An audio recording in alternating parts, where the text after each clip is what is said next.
For joining us now for more on the impact of the conflict on women and children is Dr. Ibhafidon, a women's rights advocate and founder CEO Waterlight Safe Initiative. Thank you for joining us on Network Africa. Thank you, Lion, for having me. Well, recently, I know you addressed the informal consultation on the revitalization of the work of the Commission on the Status of Women at the UN headquarters in New York, where you are. Well, tell us a bit more about this that bordered on, the rights of women, especially women in conflict-ridden regions.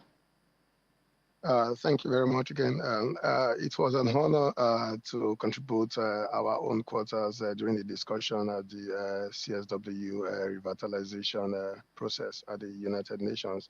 The reason for that consultation was to ensure that the CSW focuses more and enhance more initiative that will be beneficiary to women and children in the world. But as Waterlight Safe Initiative, our focus was basically to intercede and advocate for women in underserved communities, because we believe that these women are faced with challenges that are not on the new space, like the social media, where people can actually gain access to what is happening. Some of these women in underserved communities does not have access to those mediums. So we believe that our voice will help them in their various space, and see how the CSW can also include them more in their policies, that it will be very well beneficial for them. And one of the key points we noted at that revitalization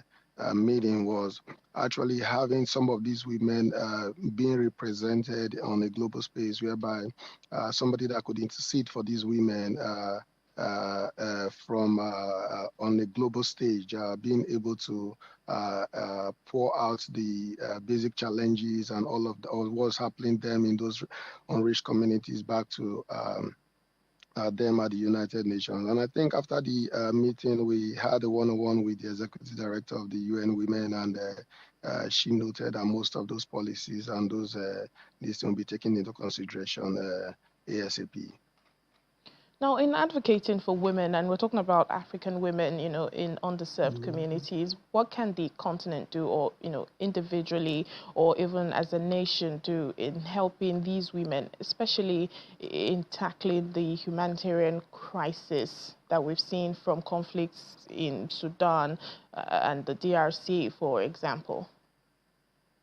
Our intervention, we think the government should prioritize women safety and well-being as they are to do, mostly in those rural and unserved communities where they have limited access to basic amenities like potable water, medical, and like Waterlight Safe Initiative. Now we are actually taking it up on providing more humanitarian aids to those conflict zones by providing more empowerment initiative in these conflict inflicted areas. And we also call on the government also and the world to actually prioritize women's safety first. And the United Nations, like I said, they are doing a great job to make sure that the voice of these women and children are heard, and their well-being and safety is paramount. And that is why the slogan of leaving no one behind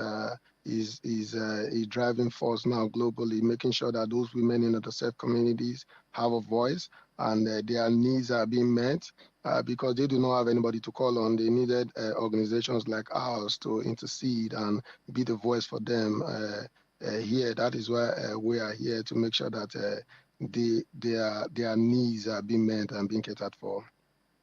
All right, then. Thank you so much, Dr. Ibhafidon, women's rights advocate and founder Waterlight Safe Initiative. Thank you for joining us on the program. Thank you, Laya, for having me. Thank you. We take a break now on